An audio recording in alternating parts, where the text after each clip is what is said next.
Salam everyone. Salam alaikum. Veda Makem. It's great to be back. And we have a definitely an illuminating presentation for everyone today, this evening. The call for unity. Upcoming on March 24th, 7:30 p.m. Eastern Standard Time. The Moorish Imperial Restoration Caucus will be hosting a meet and greet. We'll be hosting a meet and greet on the 24th of this month at 7:30 p.m. Eastern Standard Time. And so we'll be discussing principles as we for the call for unity. I thank everyone for tuning in this evening, and I'll turn over to Shem Malachi Bey as we discuss the existing sovereignty of Morocco. Thank you, Professor Abdul. Peace, greetings, salam alaikum to the nobles and lords, ministers, also of the household of the lords that's here and nobles that's here physically with us, sitting at the House of Reawakening Mind. I'm proud to be here after being ill for some time. Um, I thank Professor Abdul for and Tamara, Noble Tamara, for keeping the torch burning here, um, so that we can get this information and educate you properly on the right concepts of Moore's consanguinity, our right to self-govern ourselves, um, not individually, but coming together as a house, a community, clan, group, tribe, and society to form to do to form political and civil structure. So I'm going to talk about what we need to do and to keep on doing to gain back our more sovereignty, which has been abandoned and lost. And now we at a time and age and dispensation where as though the cosmos and the celestial realm, the powers that be the hierarchy, have ordained for certain men and women to be ordained from their mother womb to guide us as the lighthouse to guide us back to our states, I mean our homelands, consciously. See, we have lost, we have not been inherit the consciousness of inheritance. See, you can have all the land, live in all the wealth you want, but if you're not conscious of who it belongs to and who has a right to inherit it and who had a right to give it, this is what we have to get back to. Now, I'm going to talk about the the United Res Republic of Morocco, and I'm going to talk about the society that was formed by a host of men and women, nobles and lords, have come together, not selfishly, and have been given and locked the education system, science, to create a system of structures to get us back to claim the existing sovereignty under Morocco authority. We have to claim that. That's the ties back to the land. So what me and Professor Abdul have done, thank Professor Abdul because, um, you know, I've been around a lot of etymology and so-called philosophers. They call themselves so-called philosophers and opinion makers in school.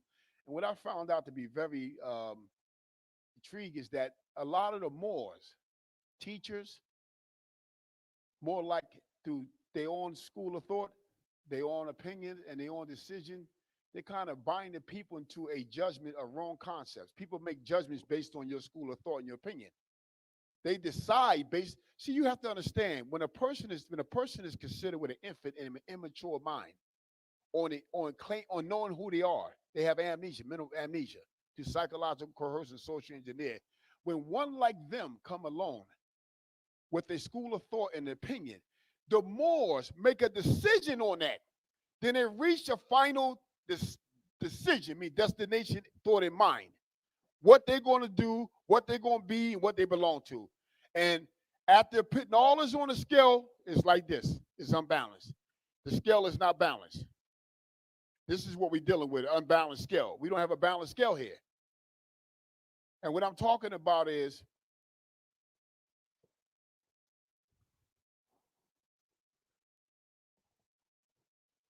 we don't have the pointer, so.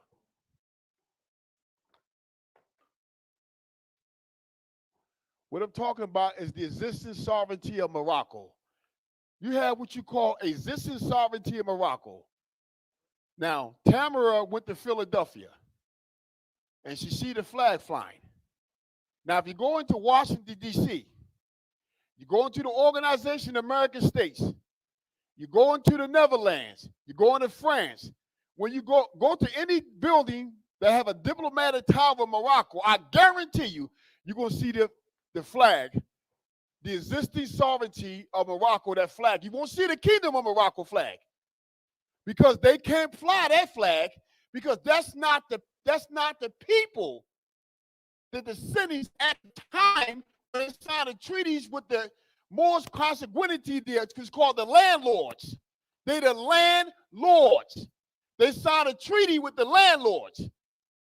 Under what flag? Not that flag, so that can't fly. So that's why you see the flag fly was for the existing sovereignty of Morocco, like Professor Abdullah say. What is the do but one thing? Claim and come under the sovereignty that already exists. I heard him last night when he talked about the Act of Algiers. But you notice in the Act of Algiers, it said if this convention falls apart, I believe Tamara's Article 123, right? It said go back to what? The existing treaties that's already written. So as we see now, treaties are the law to run the world, not the land, the world. All the earth, treaty runs the earth. Now, in the existing sovereignty of Morocco, we're dealing with Moorish consanguinity education. Let me explain what that means. Everybody keep talking about Spain. I noticed the brother said last night on the phone, and Abdullah said Phoenician. See, he said Spain, but Abdullah went further before Spain is sitting in the Phoenician land. So now let's talk about when we say the Moorish consanguinity. What are we talking about? Talking about every melanated carbon man and woman that was over the whole planet. We're not talking about Albions yet because they wasn't here. So we're talking about every carbonated man and woman that, come in, son. Moorish consanguinity ain't just one nation. Once again, every man and woman that got melanin and carbon is a Moor and it falls under this right here. Moorish consanguinity, meaning that anywhere their ancestors claim a domicile territory as ownership as the landlord, they have a right to the inheritance of the land, the estate, the property, and the water and the air. They have a right to it. Why? Because the mother. Now, let me go into this. The earth is feminine. So your mother is feminine. So everything comes through the earth, everything comes to the woman. So this is why you say your mother. That's why they say you got to have your ties. They don't say to the fatherland. They say motherland. Even the scriptures say that. The Bible said that. It said motherland. That's nothing personal. It's nothing to hate a woman for. It's just the way that it's set up. It's set up for everything you eat comes from the earth. That's the feminine. The sun is the masculine. Now they come for everything that's given in this world. A rule and reign comes from a woman. That's just how it is. I came from my mother. Shem, Malachi, Bay. Now watch this.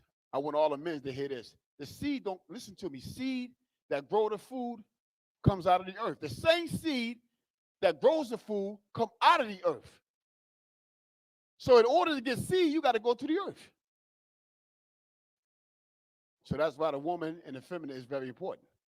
Now, Moore's consanguinity, so y'all will know, be educated. Now, if I ask a man, I say, excuse me, who is a Moor? Watch this. Oh, they the people that lived in North Africa, lived in the Americas, right? Oh, what's they say? Oh, and yeah, they traveled to Spain and they traveled to North Africa. No, you got it wrong. A Moor is what? Every man and woman on the earth in the four corners that got melon and carbon, you're a Moor. You're a Moor. Why I say every man and woman that got melon and carbon? Because first of all, when you come from a woman and the woman and man come from the earth, that's a nationality. So that's why Professor Abdullah says only one culture. And be honestly, it's supposed to be one deity. What happened? Language, sound. The moment the sound, the tongue, the sound change, and the symbol change of the sound and the thinking, the speak, change that made us diverse among each other. So, in order to get the confusion, because nobody talks about this, what is the Moor's consanguinity? What is a Moor? A Moor is the man and woman over the whole earth that got carbon and melon. Allodian title rights to land, estate, and property ownership. Now, Professor Abdul pinpoint this just right.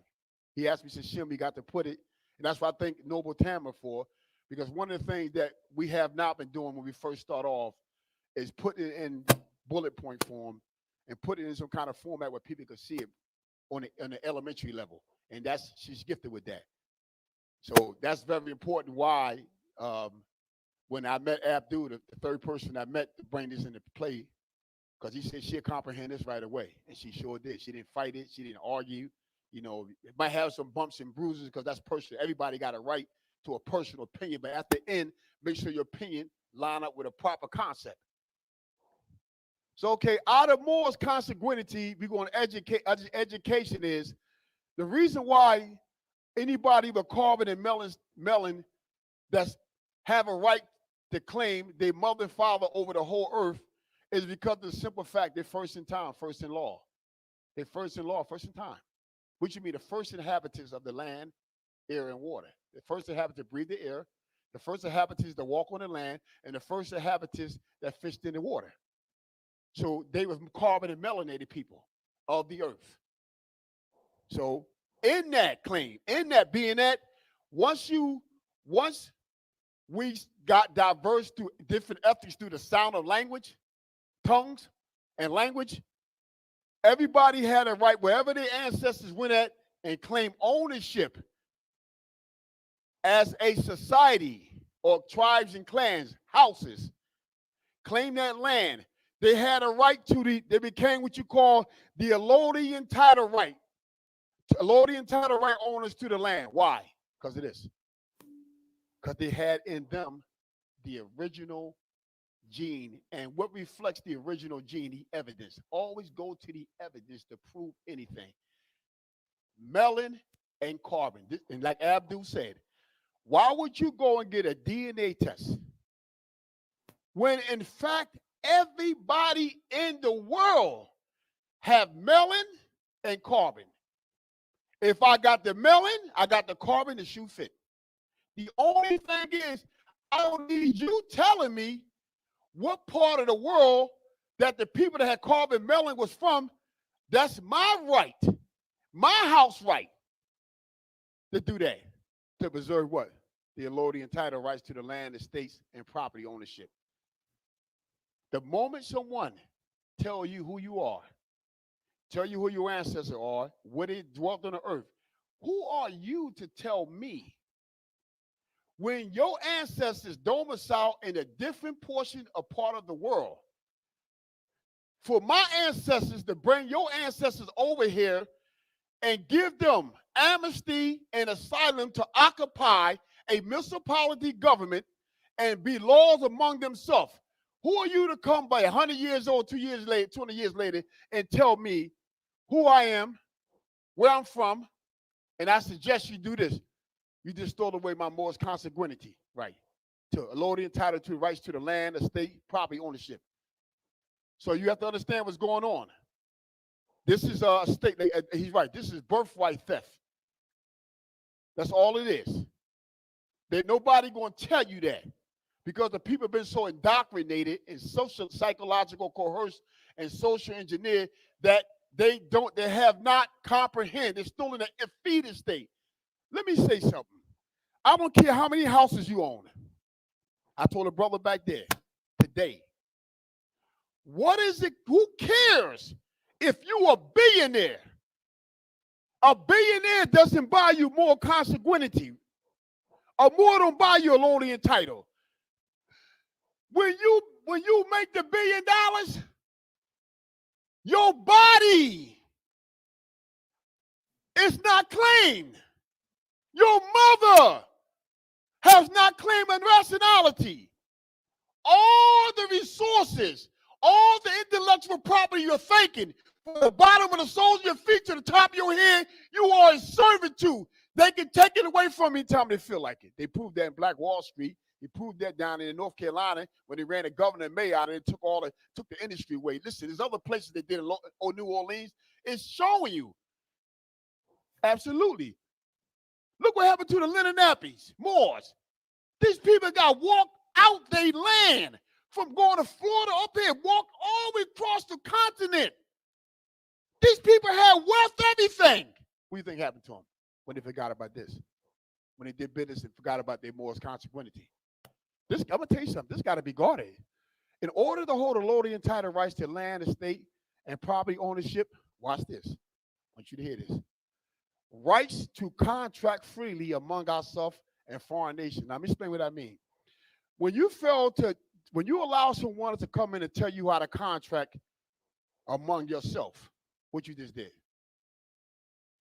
The moment you let someone come in and write the contract to instruct you how to live among yourself in your own land, what you just did, you just surrendered your sovereignty, your birthright theft. Now, you can't even regulate commerce with a foreign nation. The foreign nation have to regulate commerce with a foreign nation because you fell. That's bad. That's what's going on here, right here. Right here in Mexico, right here in Morocco. This is what's going on now. Next thing is set up. Once you write to freely contract among ourselves, this is what. Let me explain what we're doing. Which is called a constitutional caucus, which is an ecclesiastic society that we put form together. I don't care what nobody say. Professor Abdullah asked a question last night, and I listened. I was going to hit the thing and say, thank you. You well said that. I said, I'm going to be quiet. He asked a question. He said, show me in the last 200 years, any man or woman walking the earth, anybody said that's doing what we're doing now. Like Thomas say, like you can, everything dropped. You couldn't hear nothing. Why did nobody interject and say, this man did it, this woman did it, they'd have been lying because Abdullah would have actually proved it, and they would have been there to prove it. So it's best, it's an old saying. They say it's better to be thought of as a fool than to open your mouth and remove all doubt. Some people, they so jealous that they your enemy. But what they do is they talk and they reveal who they really are. They'll sit down and say, Salam alaikum, peace, and all this stuff. And then when they start talking, they're expressing. I mean, Hakeem, I can speak to you every day, right? And call you a dirty damn old nut ass Hakeem. Listen to me. I'm gonna show you something. Actions. Now, listen to me. But Hakeem coming to me and say, Shem, my car gone, man. I gotta go to work. I ain't trying to lose my mortgage and stuff. I make a good job, and I go to the place and buy Hakeem of 300 something hundred their car, car like 2007. Now, what I'm doing is I'm just you just know I'm a fool running my mouth, but deep down inside, I really care about you because of my actions. But however, you got some people that do things nice for you, but when it come down to showing the deeds and stuff, they'll say everything, but when it come down to doing something, they won't do it. In other words, they'll say this and don't have the knowledge of really what they're saying, what they're doing, because the foundation that they're coming from is shady. So you can't challenge the foundation that we do. You know why? Because to be honest, if you go back and see what we're doing, that's what they did back then. Societies, tribes, and houses and clans came together and formed government. That's what we're doing. Listen, when I met Professor Abdul, I said, Abdullah, we start talking. I said, Abdullah, you know what? I'm glad I met you, man. I said, back in 2013, I sent some up to the United Nations. And the Secretary General, they processed it and came back and sent me a letter with my package, stamp. I let him see the letter. He'll tell you, vows, I'm not lying to you. They say, we acknowledgement of receipt of what you filed. He said, but however, we cannot place it into the International Depository. Now, you know what that is, right? All the other nations come at, as a nation with their constitution and their flag. Until you comply with. They said I have to comply. I missed complying with this. I went and looked it up.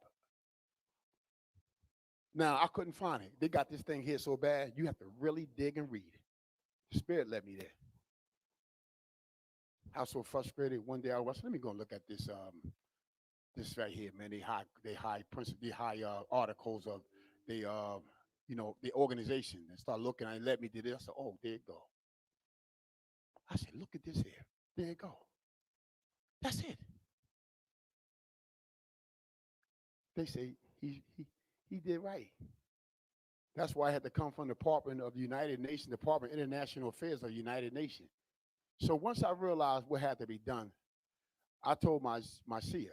He said, the Spirit going to send you. He said, heaven's going to send you someone that you're going to need. He said, the other people are no good to you. He said, somebody going to come that's going to show you, going to help you out, and you want to get right where you want to get at, and you better recognize when they come. Some months later, look who come walking down the street. Him and I talked. I told him, talked a while. He brought Tamara. That was it. He said, "That's it." He said, "Nobody ever talked like they know about that." So at first, I was timid because see, this is new waters to me. And when you're not used to being in front of crowds, but you just be in the back drafting and doing stuff and mailing it and going in myself, but doing stuff, you're not used to being in front of the people in the media. So Professor Abdul said, let me show you how to do this. Shem, he asked me a question. He said, how are you going to get to all these Moors? You going to travel around the world and get to them? He said, you're not going to work. And when he did that, I followed his lead. Look where we at now. He said, I've been doing this for almost 30 years. That's what he told me. He said, the Moors they haven't even grasped the straw, what you're talking about right now. He said, that's the conscious Moors. He recognized that we need to have political structure, that no one government of a people can claim existence sovereignty under that flag. And that's what a lot of Moors are going wrong out there. Is what they're trying to say is they're trying to say that they're the central government. And you have to come under us to be recognized. That's a fraud. I'm against that. I'm totally against it. I don't care if you don't like me.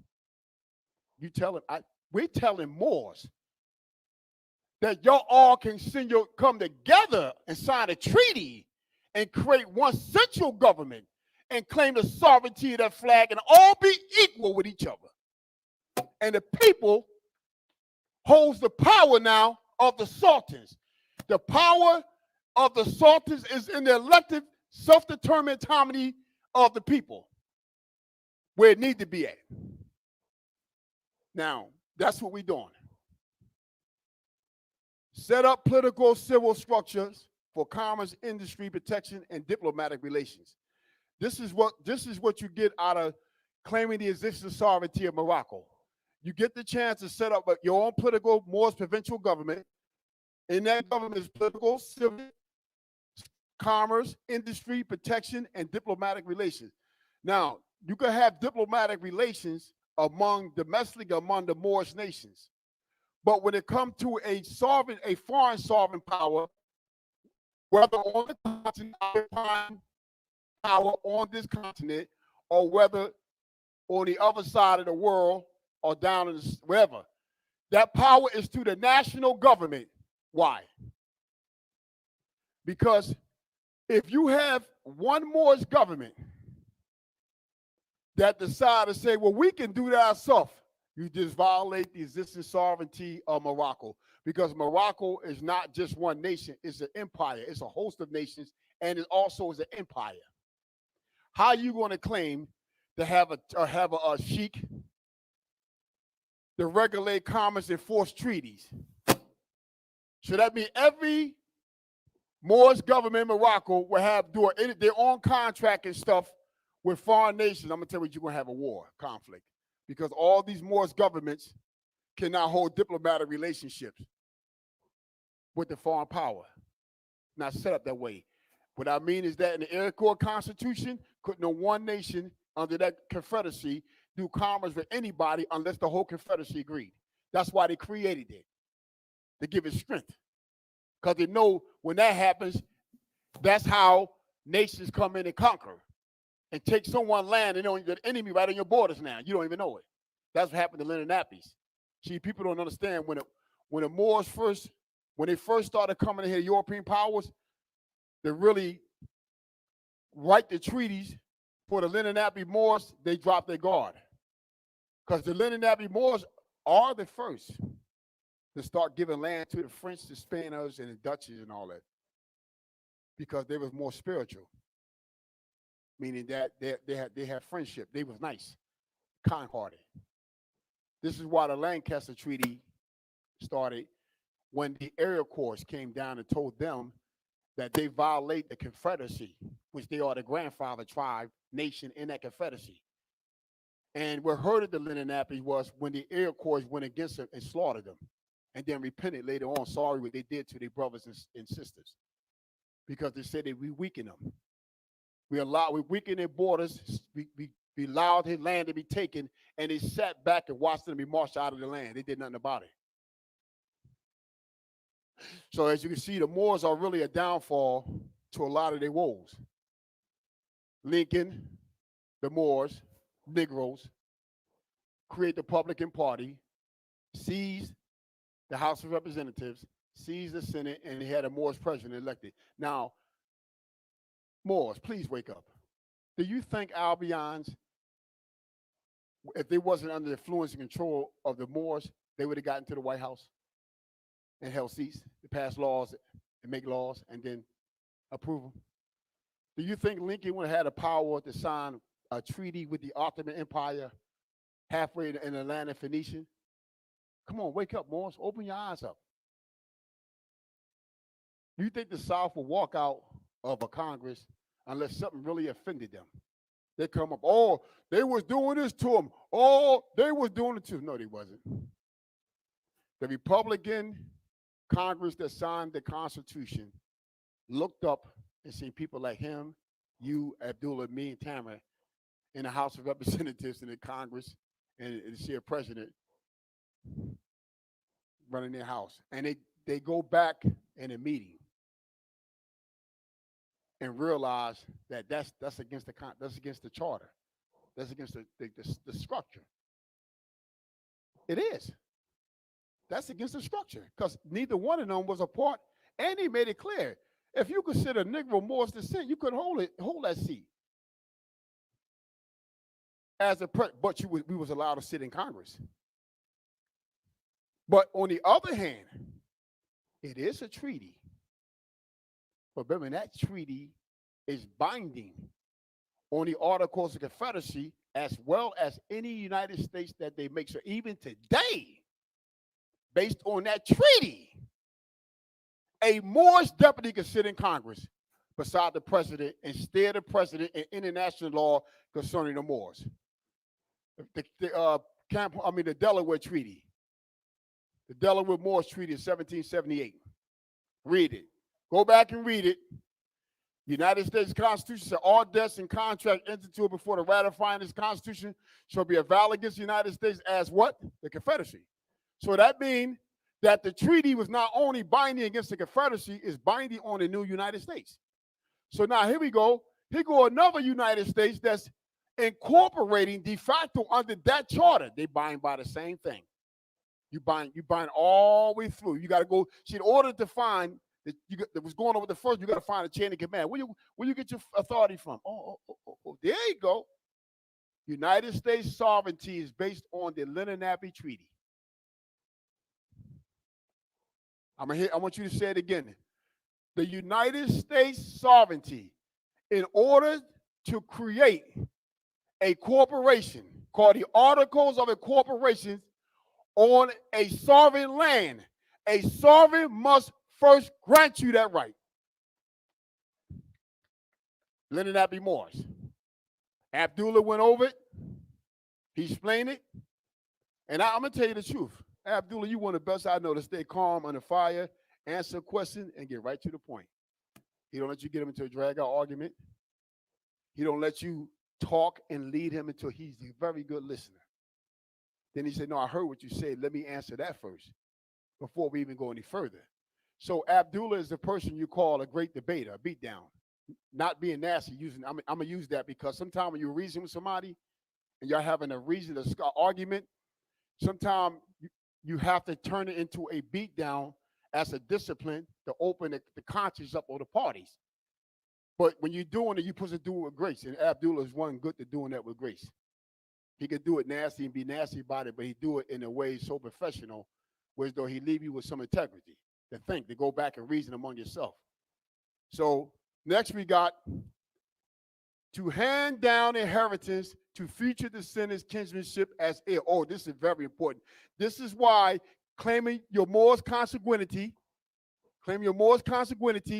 which give you the lowly and title rights to the land, estate, and property ownership, rights to contract freely. See, the right to contract freely sets you up with this to hand this down. Because remember, contracts are your bond. You see, your word is your bond. You're bound by your word. Let me go, Professor, take over a minute.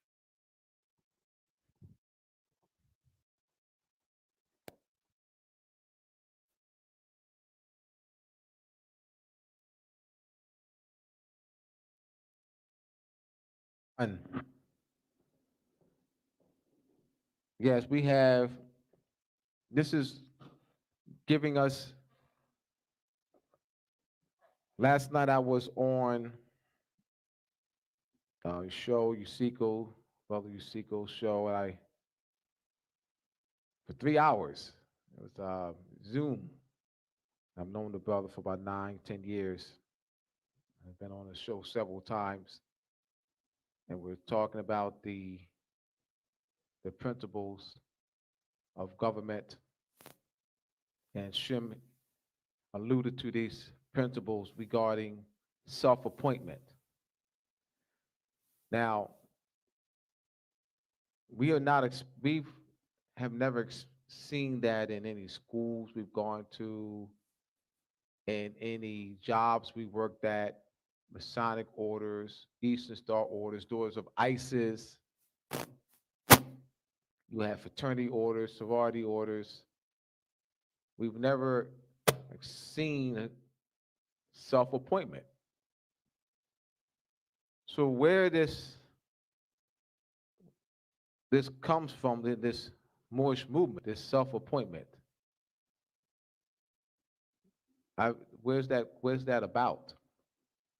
That's not political legitimacy. The principal of a school doesn't appoint him or herself. The superintendent of a school district doesn't appoint him or herself. The Board of Education, members of the Board of Education do not appoint themselves. So we've, all our lives, and all we know is elections and appointments by someone who's been delegated authority to appoint, but self-appointments, we don't know that. Like, we don't know self-appointments. So why are these Moors doing self-appointments when we don't know that? We've never experienced that. So we do have knowledge of some principles of government. We do have that. I would challenge any nationalized and conscious Moor. Any. Even a 5-year-old I would challenge. 5-year-olds have some knowledge of principles. 5-year-olds. Man, what are you talking about, Abdullah? 5-year-olds don't know nothing. That's not true. A principal, when go to any school in our land, go to the kindergarten class. The principal walks in. The kindergarten knows who the principal is. The kindergartner knows that the principal has more authority than the teacher. They all do. I'm just trying to break this down plain. Trying to break it down plain. Kindergartners know that the principal has more authority than the teacher.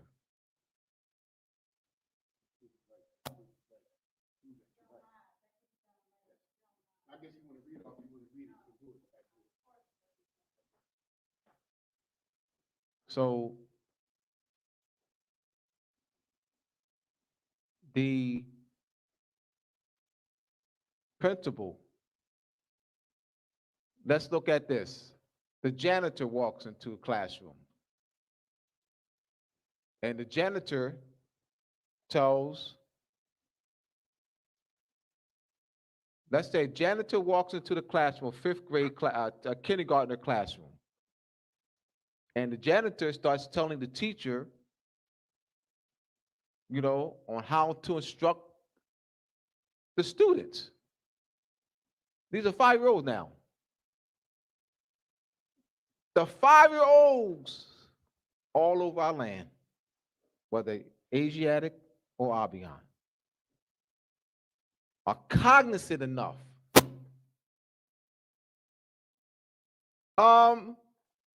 Mr. So-and-so, Mrs. So-and-so, he's not the, or she's not the teacher. She's not the teacher. You're the janitor. What is that? I'm explaining that we do have it, knowledge. That's a fundamental. Start from there. That's a fundamental knowledge of government. We do have it. 5-year-olds. It's not. Let's kiss this. Let's kiss it. Let's not start with the Black's Law Dictionary. Let's not start with law books. I think that we've gone wrong. I think we've gone wrong with that. And we've gone wrong in starting with Black's Law Dictionary and law books and contract law books. I think we've gone wrong with that. Just look at what we've been all our lives. All our lives. That's delegation of authority. The principal has been delegated authority and certain duties. The teacher that's dealing with ranking.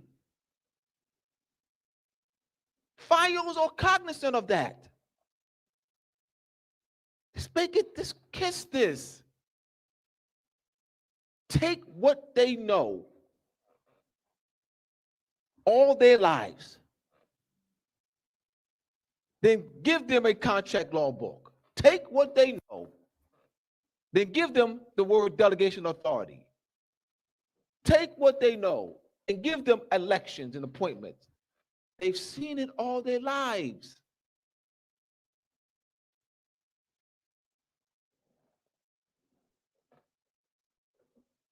Siblings.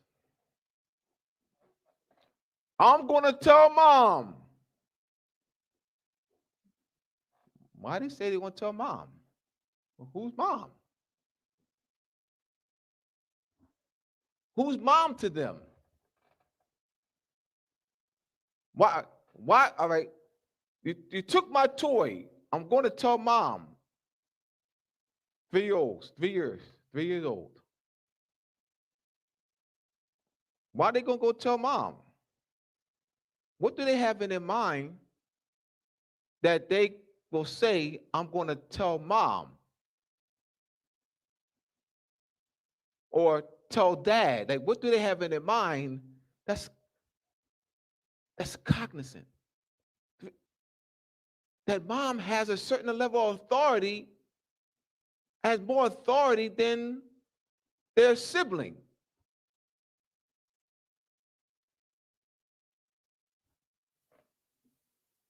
All right.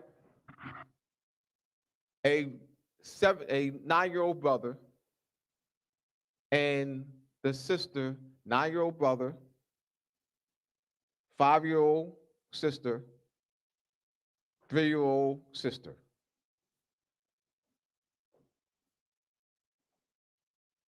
The parents say, Johnny, you're going to watch your sisters. That's delegation. Parents are delegating authority to the 9-year-old. The 3-year-old is the 5-year-old takes the 3-year-old toy. The 3-year-old goes to where? Go to what? Johnny, the 9-year-old. Why? Why? Why would the 3-year-old go to the 9-year-old to complain about the 5-year-old taking the toy? Like, what's in their mind? What understanding do they have? What understanding do they have? I think this is the most effective way of teaching this. Show them that they do know. They do have some, and it's not like we without knowledge. I disagree with that. Show how it's related. It's not talk over their head.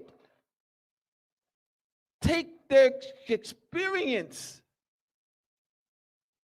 that they've seen they've spent all their lives, and show them how it relates to government. It does. We've seen it all our lives. We've never seen self-appointments. Why are we doing it? We've never seen it. Girl Scouts, Boy Scouts, Masonic orders, Eastern Star orders, Daughters ISIS, schools, jobs. We've never seen it. But we get involved in this Moorish movement, and for some reason, we deal with self-appointments.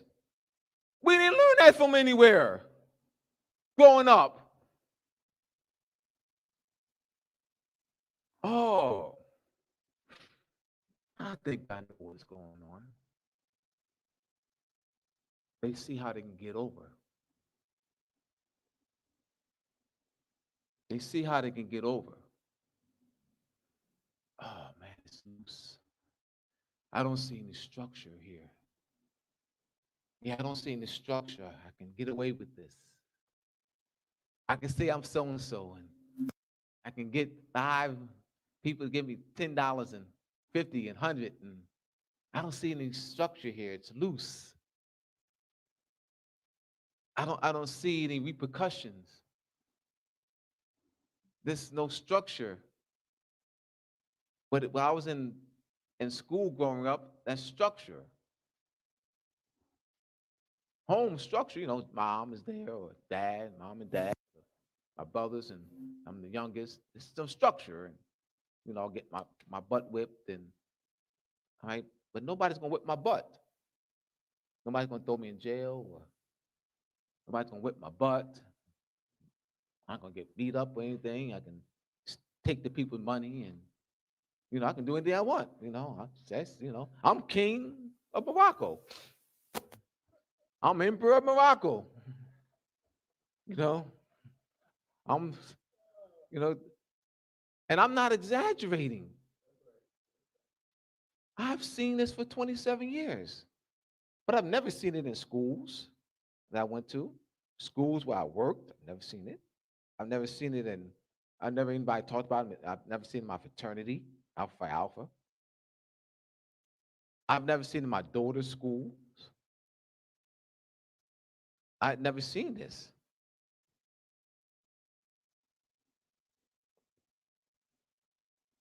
We do know.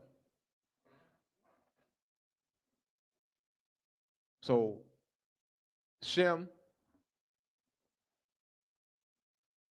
we don't need to say we need to teach this. The point I'm making is we already know it. We already know it. We already know it.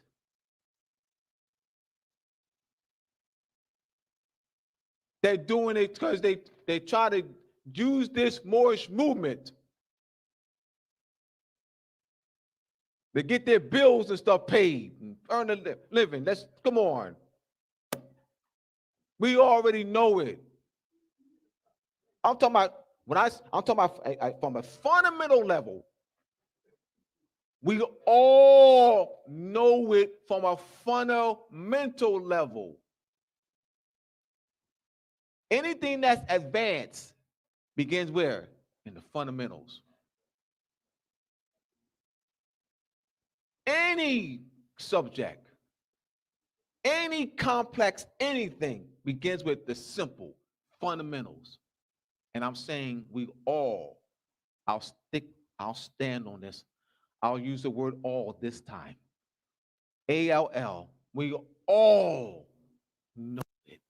We all have a fundamental base knowledge of government. We all have that. We don't know no self-appointments. We've not seen that. So let's take from what we do know and build on it. Why it's being done.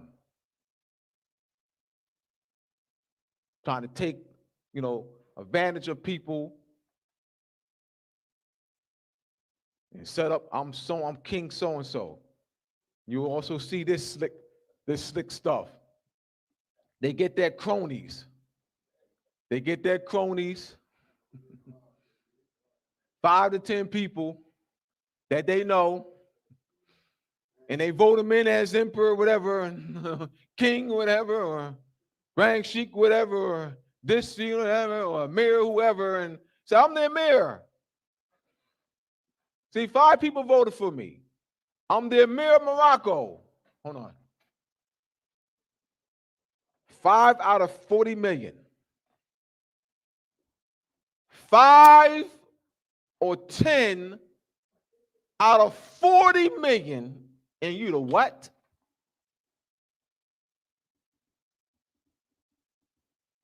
You five. What? Hold on. It's almost 11:59. Lunchtime. 11:59. It's 11:59 a.m. A minute to lunch. You must be out of your mind to think that you are the emperor of Morocco out of out of 40 million. 40 million, you the emperor of Morocco, 5 people? 5 people say you the emperor of Morocco and you say the emperor of Morocco? Then we have this. See, I'm glad you gave me. I'm glad he dropped the mic and gave it to me. Yeah, I was sitting here, babe. Now, you have a body politic of 10 people, and they say they're the Moorish, whatever, Republic, National, whatever, Moroccan, whatever, Moroccan, Moorish, Federal, National, whatever, Confederate of whatever, Moroccan, whatever, 40 million. You the what? You the national Moorish government. 40 million. Hold on.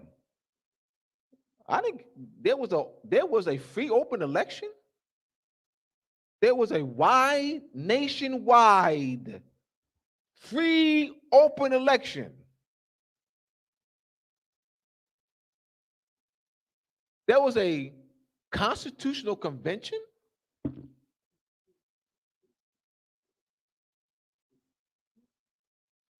You are what? You are what? Federal what? What federal? National what? Federal what? National what? Hold on. I know I sleep. And I was born in the morning, 7:25 on a Tuesday at that, 1968, April 10th. I was born in the morning, but not this morning. And I'm presenting it this way,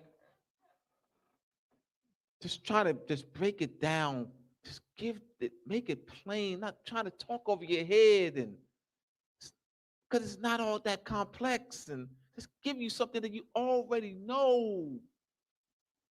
Make it plain.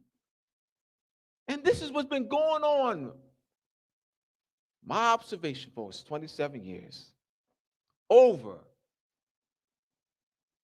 that time, got a few more, 5 or 10, get in the room. And they claim to be the federal whatever this of Morocco. Europeans, they're not even taking us seriously. I mean, we a joke, man. Yeah, I mean, these knuckleheads don't know they don't know what the hell they doing. They government, what? Please. Huh? We got to get our act together. We got to get our act together. We're a joke. We're a joke. We're a joke. We're vaudeville.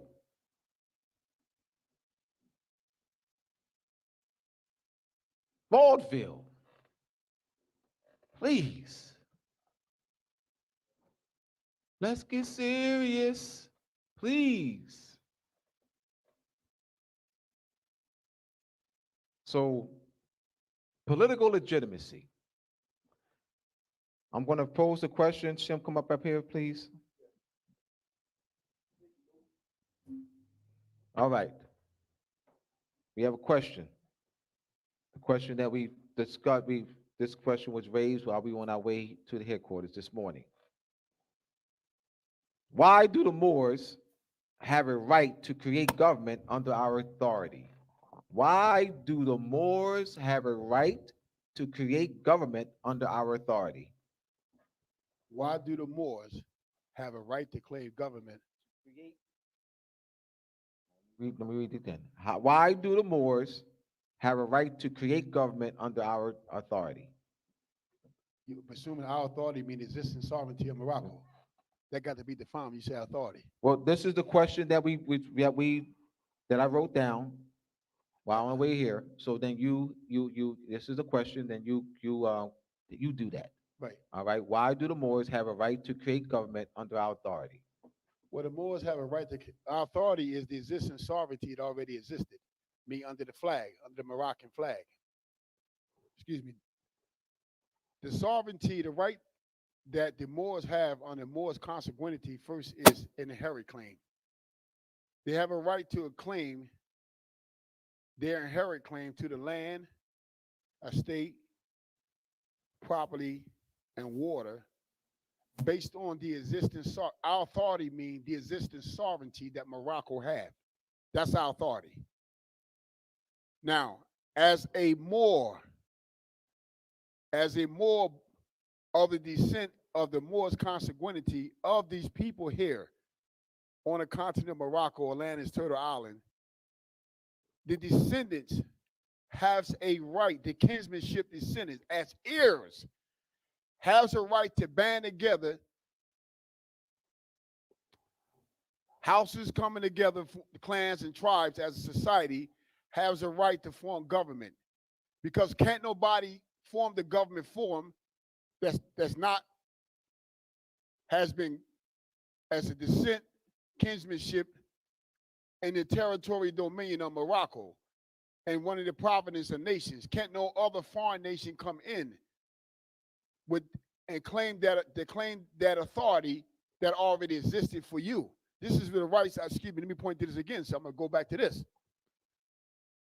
To hand down inheritance to further descendants' kinsmanship as the heir. The Moors have a right to claim, which is our authority. Our authority is the existing sovereignty of Morocco under that flag, the Moroccan flag, which is on the website. Anytime when we look back like the Sokofa bird and return in the future, now, you look back so you can look back to guide yourself in your destiny of going forward, like making a longitude trip, a longitude and latitude. So this is the way that the descendants and kinsmen as the heirs can navigate on their own land. So our authority is the existing sovereignty, like Professor Abdullah say, it exists already. That's our authority. Your authority is not an individual saying, I'm gonna do this right here. I decide I'm gonna do this right here. That's his school of thought. That's not the existing sovereignty of Morocco. The existing sovereignty of Morocco is our authority. What are you talking about, Shem? Something that is left to us through a trust. What is the trust, Shem? The covenants, the ordinance of the seer, the Dauti, and also the statutes or structure of some form of social trust, which is a constitution or a charter that pre-exists, that protect the rights of his people. Next question. That's the question. Yeah, that was a big question that we wanted to provide clarity for the listeners, the viewers this evening. All right. So let me say something. I'm gonna express something. Our authority is not something a man did 90 or 100 years ago. Not something that his teacher taught him. In order for something to be your authority, it has to be a prehistoric, ancient tradition, festival, ceremonies, and rituals that's been set up to govern you on the land. If you lose the right to inherit something as a descendant in the kinsmanship, you're not operating under that authority. You don't have no authority. This is how you can lose when you can't hand down your wealth, your political science, your civics, and your structure. You in order to inherit something, in order for a man, if his father is an emperor and have so much wealth, in order for him to gain the wealth, hear me out, Morris, is he first in his head got to come to the knowledge that that's his mother and father. You hear me? If that man or woman don't come to the knowledge that this empress or this emperor is their father and mother, they can't get no inheritance. So when you take it upon yourself to usurp a delegated authority that is proven to positive law and jurisprudence to be set up by a government,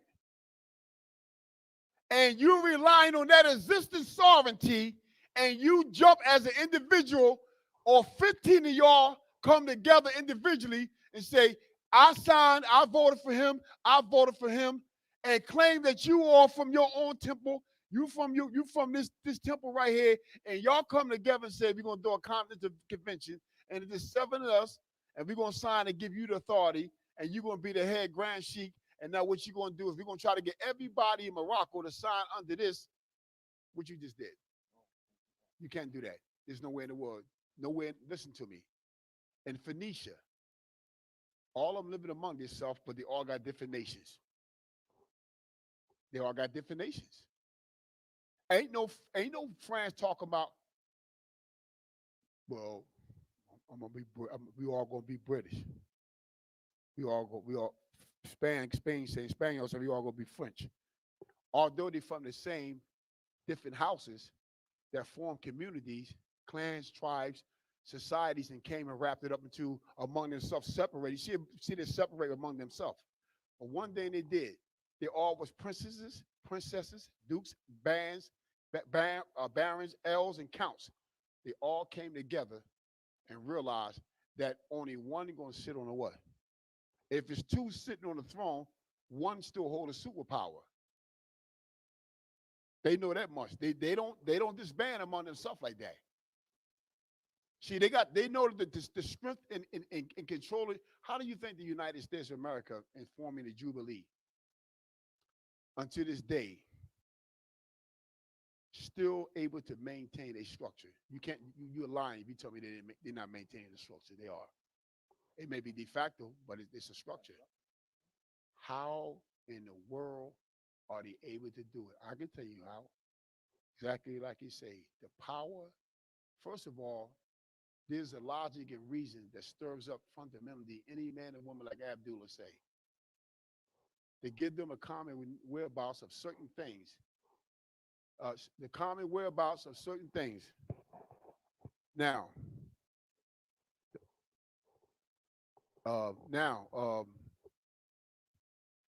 when you root that out of someone, and it can be rooted out, they lose that fundamental right. They have it. It's there. I'm gonna give you an example.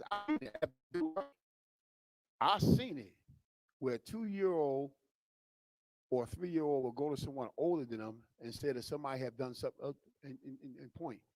They probably can't communicate right, but they lead to that direction that they've been done wrong. What we have here is an injury, a self-afflicted blow within. A self-afflicted blow within. Now we are doing something that I believe is go back before more than 200 years. And I think this is my opinion, and I may be wrong. Based on my observation, people are under constant fear, intimidation. And this is real, man, because I'm speaking from, I was like that. I'm not going to lie. Even when Abdullah was teaching one day down in Philly, and he caught my attention, he woke me up. He opened a door that was closed, that never opened to me. In a way, when he did that, and I started reading, fear came on me. I'm a man. I'm keeping it real. What was the fear? What the hell I'm gonna do? How am I activate this? What I'm gonna do? Damn, is this real? Serious? This real? What I'm gonna do? So it put enough fear in me to stay at that courtroom after that. So our authority is the existing sovereignty of Morocco.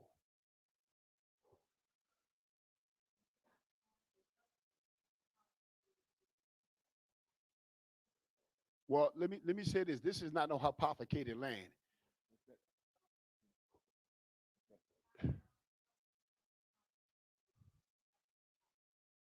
It's not no hypothecated land. This is the If you cannot form question on the question that brought it forth in the chat, if you cannot form,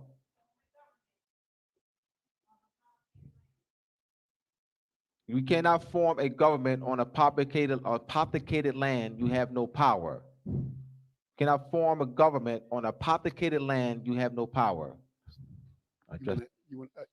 first of all, the land. When you use the word apothecated, you talk about blowed up, something that you consider as not being real. The land is real. The only thing that's not real, is the occupying sovereign making you believe that this is land and making you believe that the land is owned by foreigners. The land is not owned by nobody but blood alone. As a matter of fact, there was a law case in the World Court at Hague on land being owned by the Aboriginal indigenous who own it, the Aboriginal indigenous people or the occupying colonization European powers. And the European powers lost the case because they went back to the people consanguinity. That title under consanguinity could never be taken through war. And because the Aboriginal have not sold the land, there's nothing to say the Aboriginal sold their land. And even under that title, the Aboriginal indigenous people still reserve the right as landlords to the land. So that was already decided. So my answer to your question is, what you just asked already been decided in the World Court. The land is owned by the Aboriginal indigenous people. This is why Australia was setting Australia on fire. You remember that, Tamara? They were setting Australia on fire and blowing up the dams because they were I'm gonna show you how this binding that case is not just for over there, it's for here in Morocco. You notice after that happened, the United States corporations of the foreign European powers started spilling oil in the ocean, in the sea, and started doing what? Destroying the land. Right now in Arizona, the land is so messed up, Arizona having earthquakes and fire shooting out of the zinc gas mixed with the water. California is set on fire all the time. HARP. Yes, they are declaring war for you through the war manual under peace, under disguise of peace, under disguise of diplomacy, under disguise of the media, under disguise of the journalists. It's all designed as a peace war. Mean war, but act like you at peace with them. So yes, the indigenous Aboriginal people own the land as the landlords that were decided by the World Court. So it's not a populated land. Any more questions, Tamara? That's evidence. That's international, worldwide jurisprudence. Indigenous people, Aboriginal, are the owners and landlords of the land. In order to own land, it cannot be hypothecated, mean blowed up, fake. When you take a check and say I'm gonna hypothecate that means you building a image off the foundation. So in order for something to be hypothecated, it had to come from a real source. Yes, any more questions, Tamara? I hope I was any answer to the sister or brother question.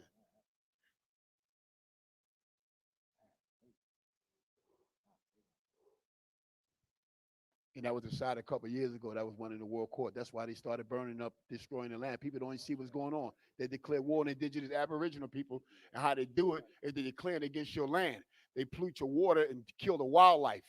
They put stuff in the water. They put stuff in the air, it's killing the wildlife. So now you can't have no livestock. So now if you want livestock now, you got to come to us to the farm grown. This is all war strategy. Next, I hope he learned something from this. I didn't want to go into that, but he asked that question. I mean, she asked that question. I'm sorry. Well, I say he or she before. I said that before. Anyone else, Tamara?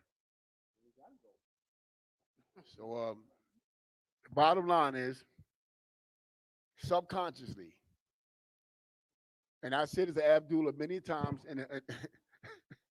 inside the Dunkin' Donuts. I said, Abdullah, how fast, if you raise a man in a country, in a small little community where he see no parts of the world, and he get mature up to the age of 18 years old, and you bring him to the city, Abdullah, if he step out in the street and see a bus coming and they get ready to collide to him, how long do it take for him to get out the way of danger?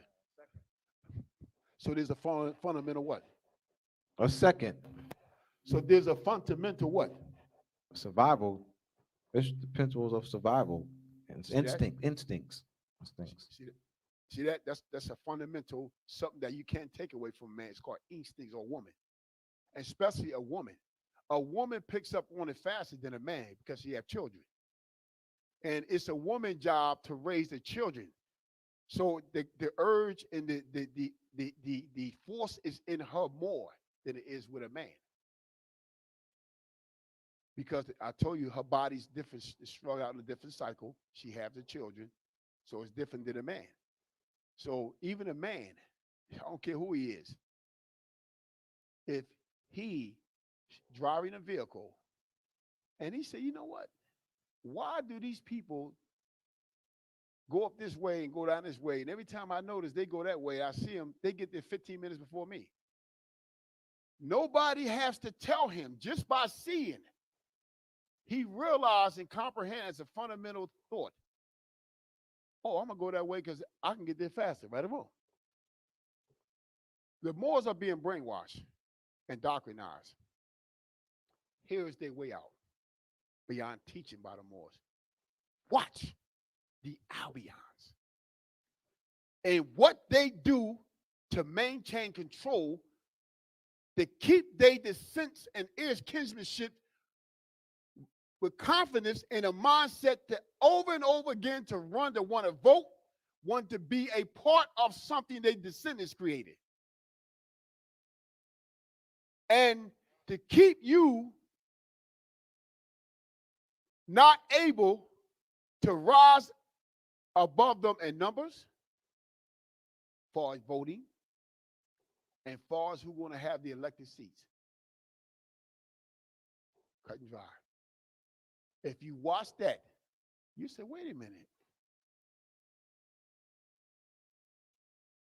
No, when I was 10 years old, they're still doing the same thing. I'm 70 now.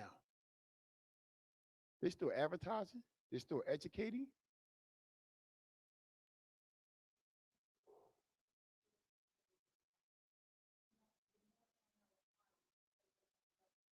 Well, that's the reason why you coming back. They claim. All right, we have here a question. Statement: the Moors do not have an army, so therefore, how can we have a government? The Moors do not have an army, therefore, how can we have a government? I've heard that many times over the past 27 years. All right, so that's out there. Let's address that. We have protection. The only thing we have to do is claim it. And what I mean is this right here. Your ability to come together and make a claim is your military.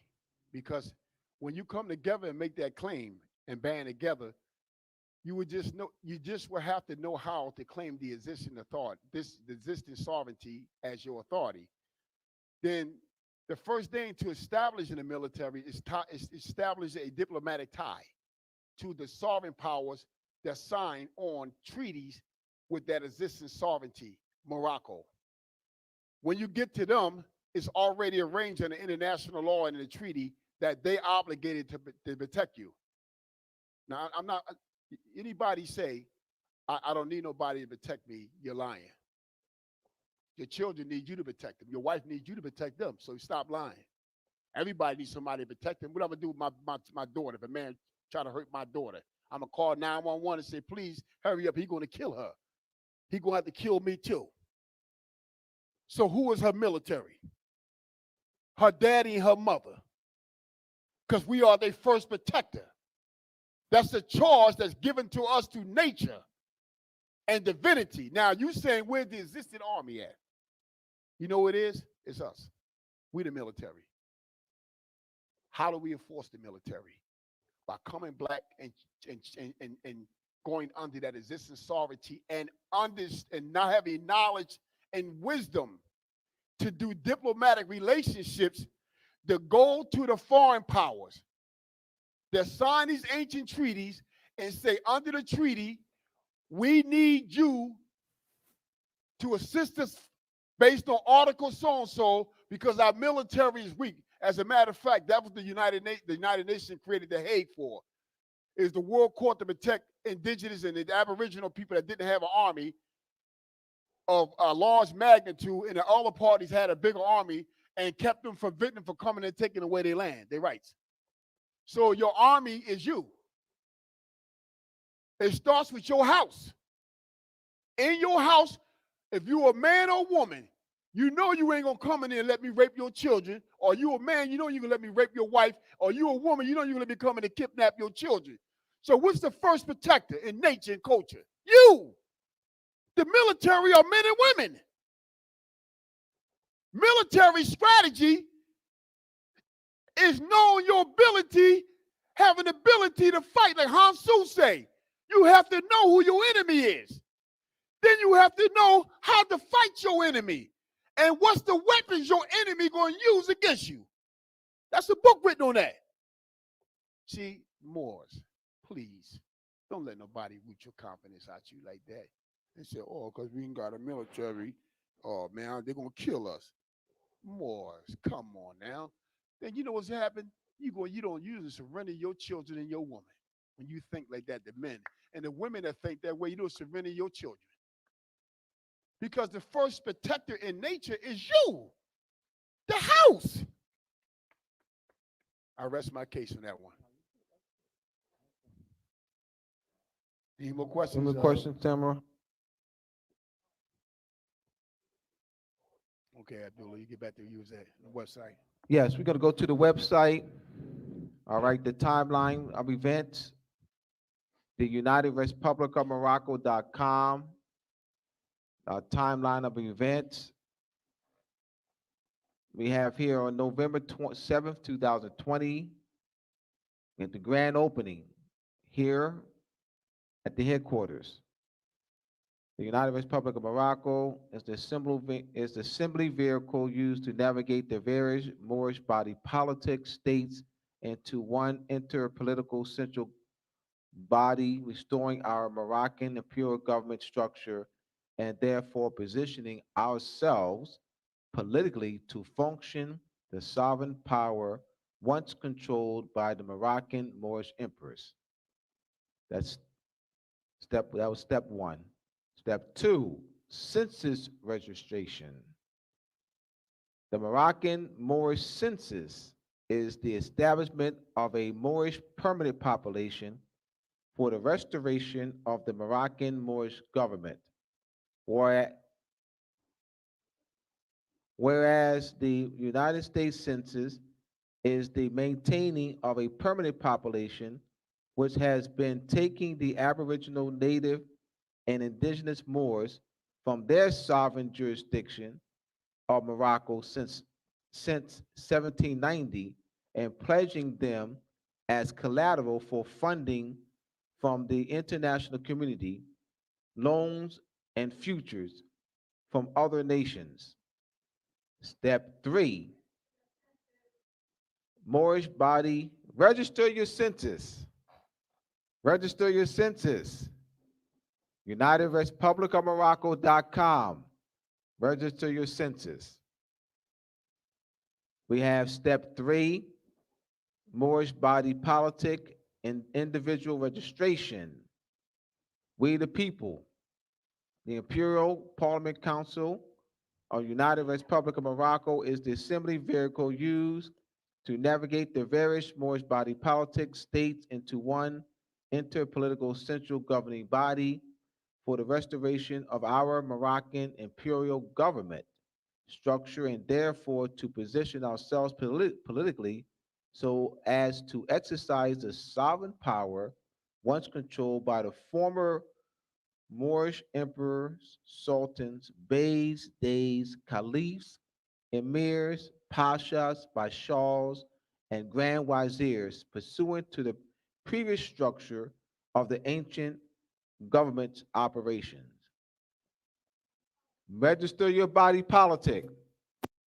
We have the meet and greet on March 24th, 7:30 p.m. Eastern Standard Time, and thereafter we'll be meeting every Wednesday for a period of several months as we will have meetings as well and educational sessions dealing with the principles of government, diplomacy, and we will help facilitate structure, government structure, open elections, parliamentary procedures, flag seal, constitution, dealing with public relations in your community, reaching out, community outreach, all right?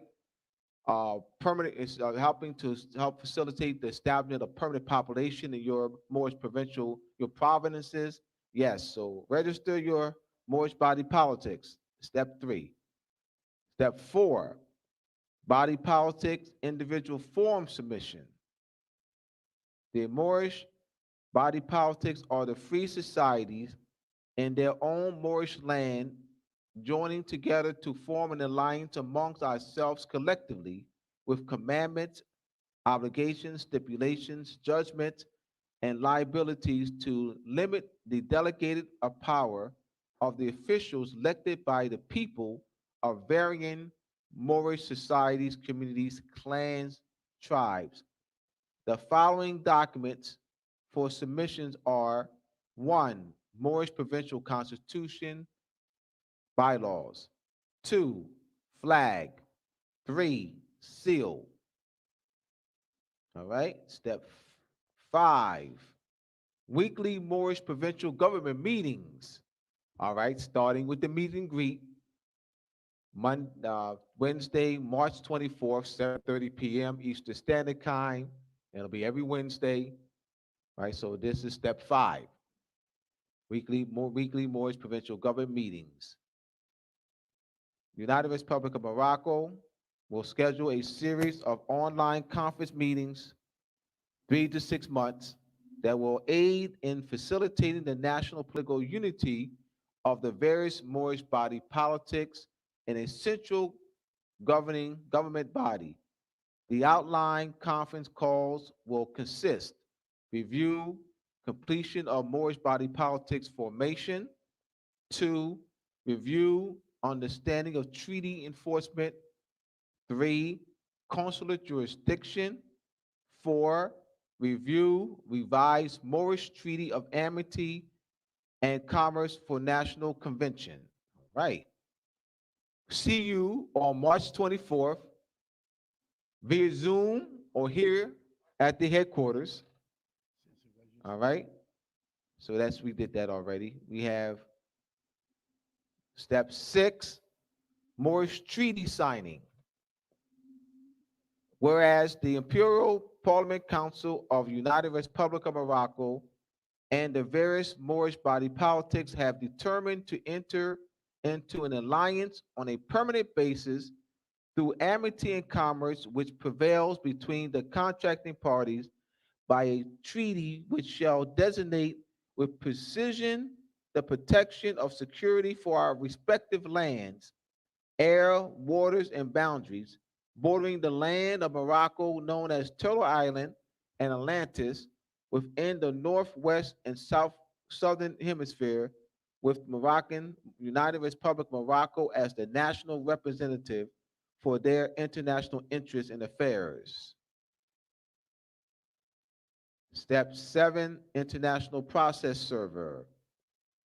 The various Moorish body politics do now create and form the United Republic of Morocco as the central government body to now proclaim our international statehood in the eyes and hearing of the whole world of recognized nations to unite in a common effort to bring our people accelerated political economic progress and broader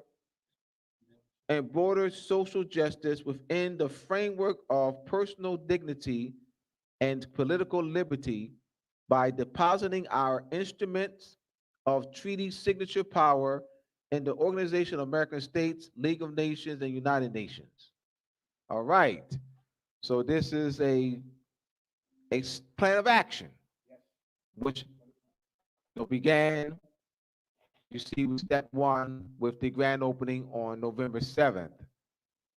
So we're definitely looking forward to seeing you either here at the headquarters or via Zoom on Wednesday, March 24th, and every Wednesday thereafter for a period of 3 to 6 months. Right. Thank you. So we have, now I want to look at the regional organized crime page.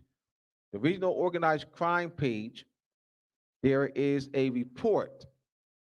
The Regional Organized Crime Information Center Special Research Report. Moorish Nation, Sovereign Citizen Movement. So this is the reports on here. What is the biggest problem in this Moorish movement? Lack of clarity and misunderstanding, misconceptions. I've addressed a lot of those last night, and we've just, a few of those this evening. Article by illustrious Joaquin Bey and Abdullah Iltimosi Bey. And so you go to the article, click on, and you see the article here. U.S. violates treaties in defamation of Morocco. United States violates treaties in defamation of Morocco, Moorish Nation, as sovereign citizen movement. Members of United Republic of Morocco, that's the illustrious Joaquin Bey and Abdullah Iltimosi Bey, to join, right here. This report is a breach of peace of the Treaty of Peace and Friendship between His Imperial Majesty and the Emperor, Majesty of Morocco, and the United States, 1787. Black's Law Dictionary, 4th edition, defines Treaty of Peace as an agreement or contract made by belligerent powers in which they agree to lay down their arms and by which they stipulate the conditions of peace and regulate the manner in which it is to be restored and supported. According to United States versus Reed, a treaty is not only a law, but also a contract between two nations and must, if possible, be so construed as to give full force and effect to all its parts. Principal duties of the Attorney General of the United States are to supervise and direct the administration and operation of the offices, boards, divisions, and bureaus that comprise the department. The Attorney General has a responsibility to make sure a report of this magnitude, which violates treaties, do not happen under his watch. The Supremacy Clause in Article 6, Section 2 of the United States Constitution states that treaties are the law of the land. The Attorney General has constructed notice of the existence of these treaties. This hostile and damaging report was disseminated by the Regional Organized Crime Information Center Special Research Report, Moorish Nation Sovereign Citizen Movement. This treaty violating report was prepared under the leadership, guidance, and funding of the Bureau of Justice Assistance, Office of Justice Programs, U.S. Department of Justice, in collaboration with the Regional Organized Crime Information Center in 2009. This treaty violation perpetuated by the United States. This treaty violating report makes the presumption and assumption that Morocco, Moorish nation, is a black identity extremist, domestic terrorist, anti government group, and that the Moors are citizens of the United States, anti government, domestic terrorists, and black identity extremists. Furthermore, the report classifies our Moorish national identification card as fraudulent, invalid, and criminal forms of identification, and absolutely a clear breach of the treaties. Article 21 of the Treaty of Peace and Friendship between His Imperial Majesty and the United States, 1787, clearly distinguishes the difference between a Moor and a United States citizen. Article 21. If a citizen of the United States should kill or wound a Moor, or on the contrary, if a Moor shall kill or wound a citizen of the United States, the law of the country shall take place and equal justice shall be rendered. The consul assisting at the trial, and if any delinquent shall make his escape, the consul shall not be answerable for him in any manner whatsoever. Whereas the Moorish Americans are the descendants, all right, according to the Illinois General Assembly, H.R. 0689, resolved by the House of Representatives of the 97th General Assembly of the State of Illinois, states the following. While whereas the Moorish Americans are the descendants of the ancient Moabites, Hamites, and the Canaanites who were permitted by the old pharaohs of Kemet to traverse from East Africa and later formed themselves kingdoms extending from the northwestern and southwestern shores of Africa, the Atlantic islands, and on to the present day continental Americas. And whereas the indigenous Moorish peoples of the Americas are now united in order to again link themselves with the family of nations.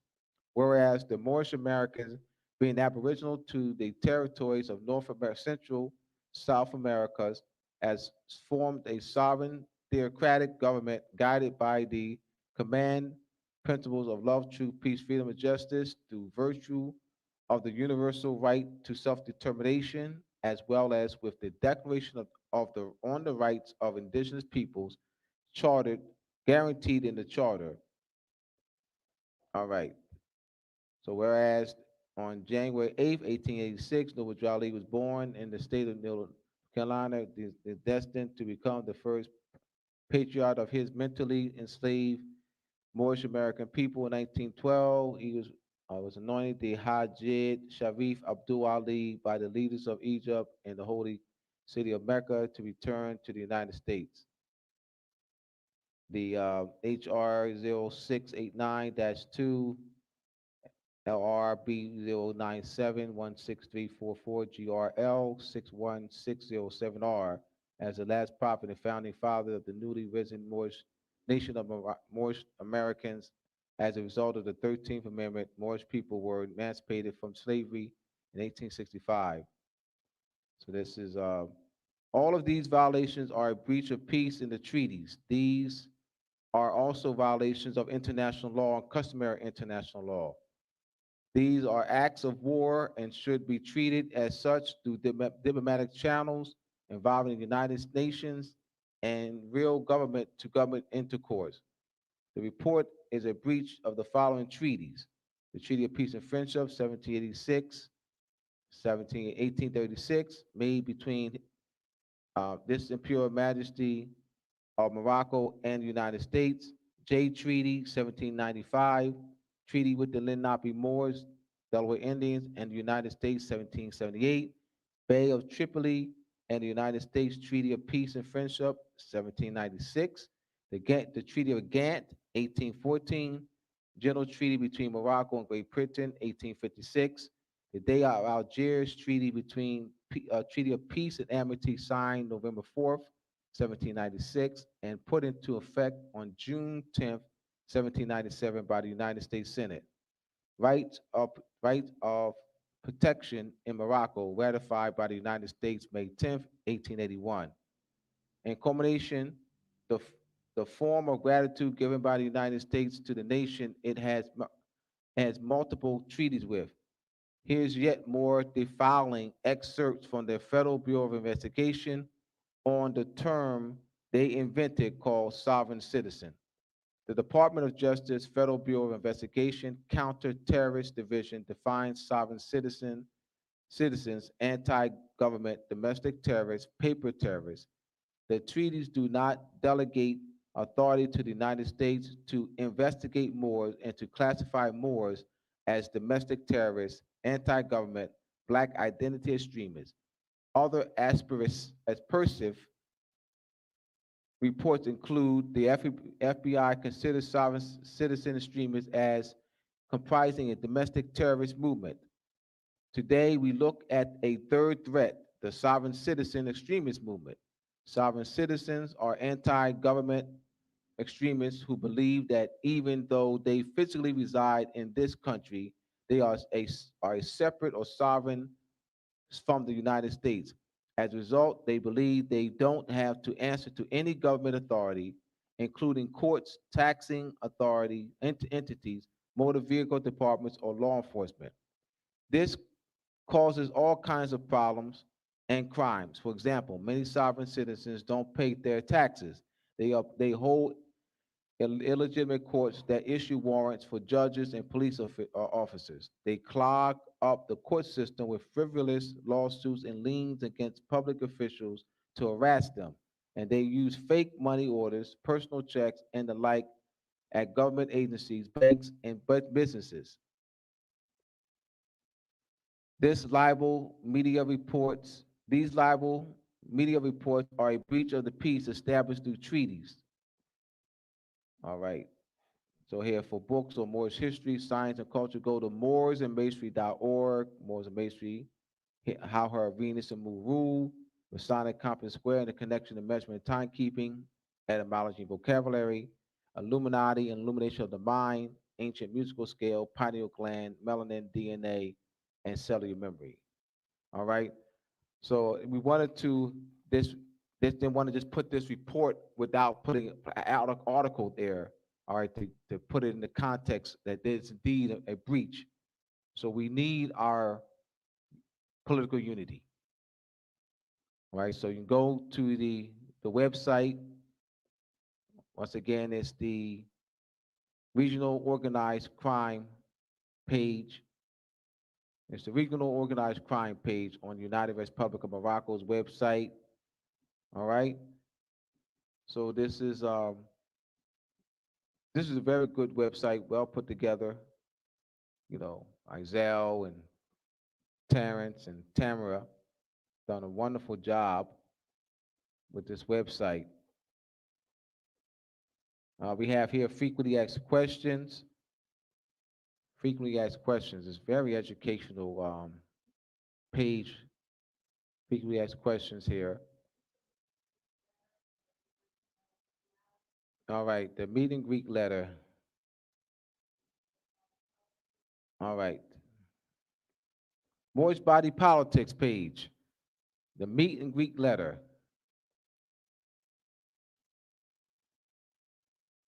All right, body politics. Welcome.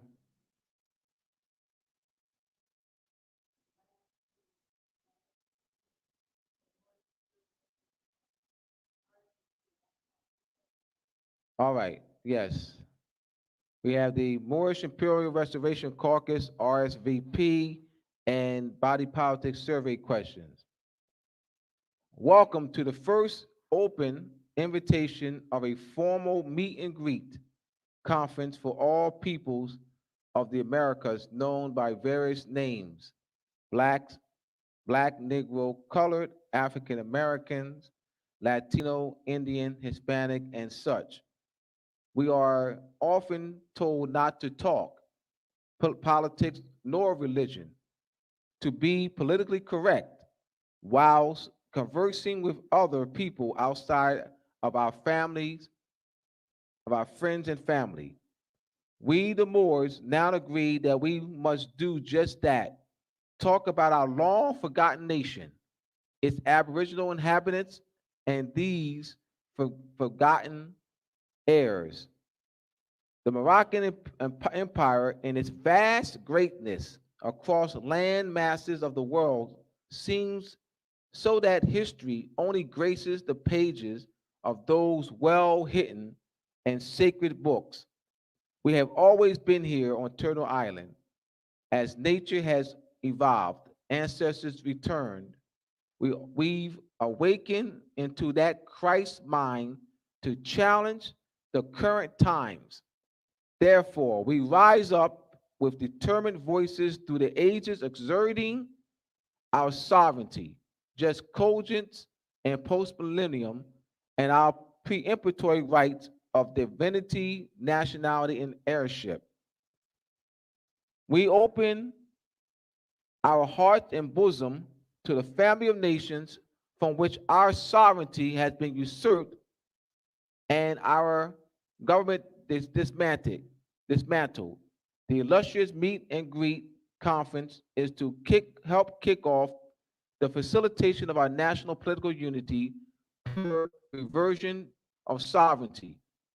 Our very survival depends on each other's diverse yet cooperative communication for the goal of national unity and international recognition. This brief survey is to help us better communicate about our organization's mission statement and vision for the future. We invite you to attend the national meet and greet to help restore our grand central government. Take our survey. All right, you see the survey, Moorish Imperial Restoration Caucus. This brief survey is to help us better communicate about our organization's mission statement and vision for the future. We invite you to attend the national meet and greet to help restore our Moorish Grand Central Government. What is the name of your organization? Who is the elected leader or top official of your group by the people's vote? What is your religious affiliation? Give a Number 4, give a brief statement about your organization's mission statement. Number 5, does your organization have a constitution and bylaws? Number 6, do your members and leaders identify with a nationality? Number 7, have you visited the website for the United Republic of Morocco? 8, do you identify with the national unity approach for establishing the citizen's birthright? 9, what is the main issue of your own organization and its members? 10, do you see the unity concepts shared by the United Republic of Morocco and various groups, body politics, as helpful and potentially promising for a nation of people mislabeled and viewed as stateless or having no standing at law? 11, could you see your group contributing support and helping to wake up fallen humanity now that we have a glimpse of the goal for national unity, which is foundational to nations of the earth, recognizing the people of America, Mexim? 12, could you commit to joining us for the meet and greet in Wilmington, Delaware, via Zoom or in person? This is excellent. Excellent, excellent, excellent. Well put together. March 24th, Wednesday, March 24th, 7:30 p.m. Eastern Standard Time, and Wednesdays thereafter for the period of 3 to 6 months. All right? So definitely looking forward to seeing you in the house via Zoom or here at the headquarters. You have any other words, Shem?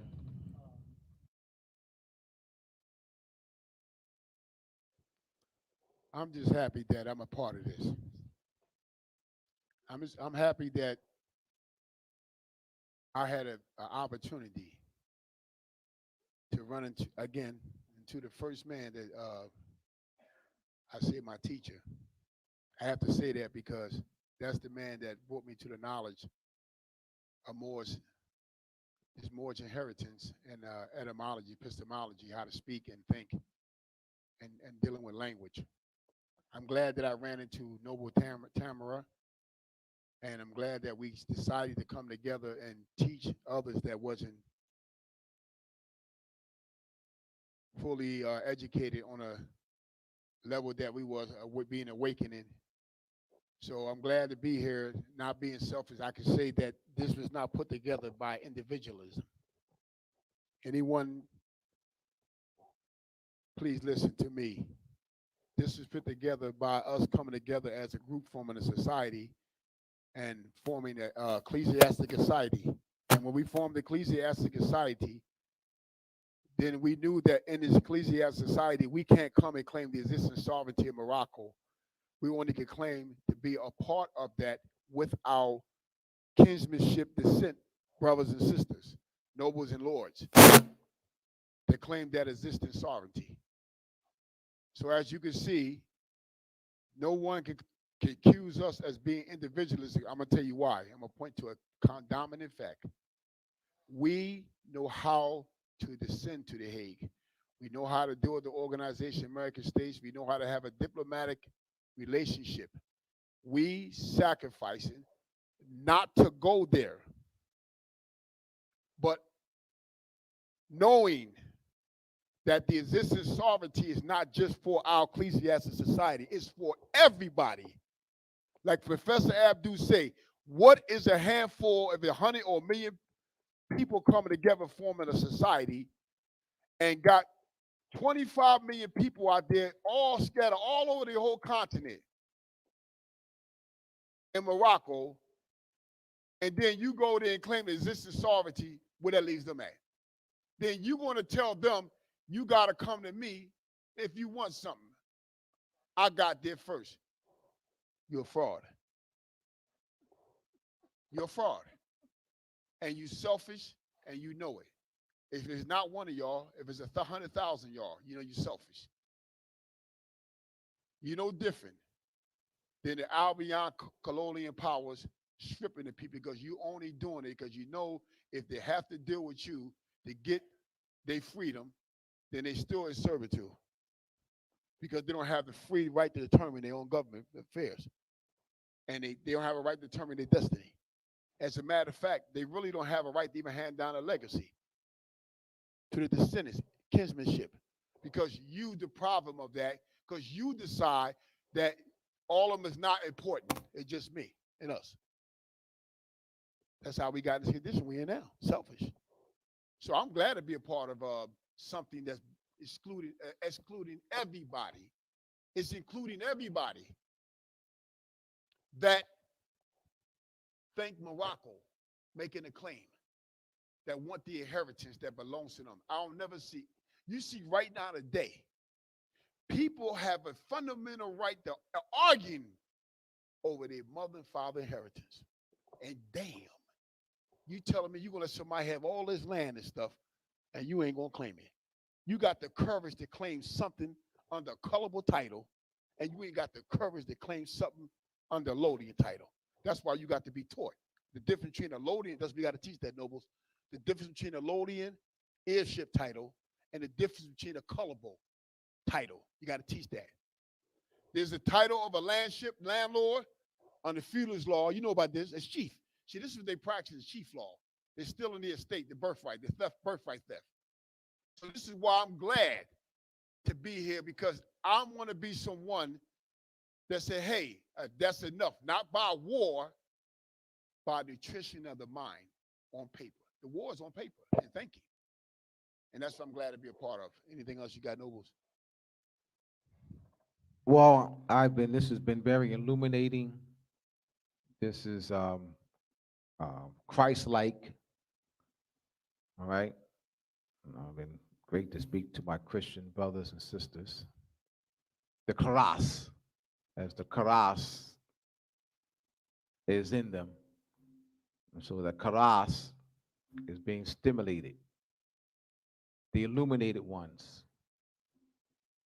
We have to recognize they are the Illuminati, not some group of Europe Albions trying to take over the rap industry or the go the world and using the all seeing eye and the Illuminati take over the rap industry and they have these blood sacrifices. The Illuminati, we're the Illuminati. Those who are enlightened. So my Illuminati brothers and sisters, my Christian brothers and sisters, my Jew Daudi brothers and sisters, my Buddhists, the enlightened ones, my Buddhist brothers and sisters. I love you all. I'll see you on. Oh yes. Oh, see, that's why she's. That's why she's good. That's why she's good. That's why. Hey. All right, she got on screen. All right, here we go. Here we go, y'all. We got upcoming on April 17th to July 3rd, Saturday, April 17th to Saturday, July 3rd, for 12 from 12 p.m. to 4 p.m. Eastern Standard Time. You see in front of you, we have our course, a Sir George 201. This is the part 2 of the Sir George course, broken down to 2 parts. Part 1 deals with the national remedy. All right, weeks 1 and 2 deals with constitutional governmental principles. Weeks 3 to 5, treaty protections, treaty rights. And then weeks 6 to 12 will deal with individual remedies, filing, how to structure case, how to file and serve case, summary judgments, how to read law case, so those are some of the areas we're dealing with, how to structure summary judgments, how to serve that. All right. We also have the corporation soul. Week 12 will be corporation soul. Right. So this deals with individual remedies. So we have 2 parts: national remedy. Then we have the individual remedies, because if people have issues now. All right, so we're aware of that. That was brought up last night. But when we meet on the 24th and every Wednesday thereafter, this is national remedy, not individual remedy. We will not be addressing individual remedies at the meet and greet and thereafter. When we meet with the body politics, this is national remedy. Facilitating reversion to sovereignty, regaining recognition in the international community, restoring or reestablishing diplomacy with the treaty nations. All right, so that would be national remedy, reversion to sovereignty, post-millennium will be the issue when we deal with the body politics, and actually helping to facilitate government structure and political legitimacy among the various body politics. All right, so looking forward to also seeing you on April 17th to George class 201. All right, so you go to UnitedRepublicOfMorocco.com, click on Academy of Providence. UnitedRepublicOfMorocco.com, click on Academy of Providence to register now for the class, the course, 12-week course. All right, that'll be at 12 p.m., 4 p.m. Eastern Standard Time. All right, looking forward to seeing you there. So we have March 24th. I'll see you March 24th at 7:30 p.m. Eastern Standard Time, as well as April 17th. All right, on Saturdays. All right, for 12 consecutive weeks, on 12 p.m. to Eastern and 4 p.m. Eastern Standard Time. Thank you again, my Christian brothers and sisters, my Illuminati, my snakes. I love my snakes here. I love my Christian brothers and sisters, my Daudi, my Jewish brothers and my Jews, and I'm doing that because we have to demystify these words, reclaim them, all right, and place them in its proper knowing, higher knowing perspectives. All right. So the so will we anything else you want to any other announcements that need to be made? Anything we need to say, Shem? Finish up. All right. So thank you again. Once again, to get my books, you go to mooresandmasonry.com, mooresandmasonry.com to get Moors and Masonry, the Illuminati, Illumination of the Mind, how our Venus and Rule Moon, the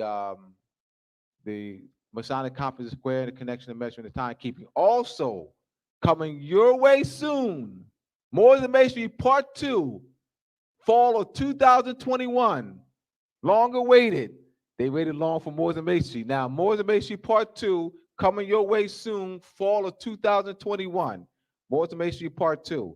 All right, thank you again. Peace. Assalamu alaikum. Brother Akeem and Brother Mard, who's been with us today.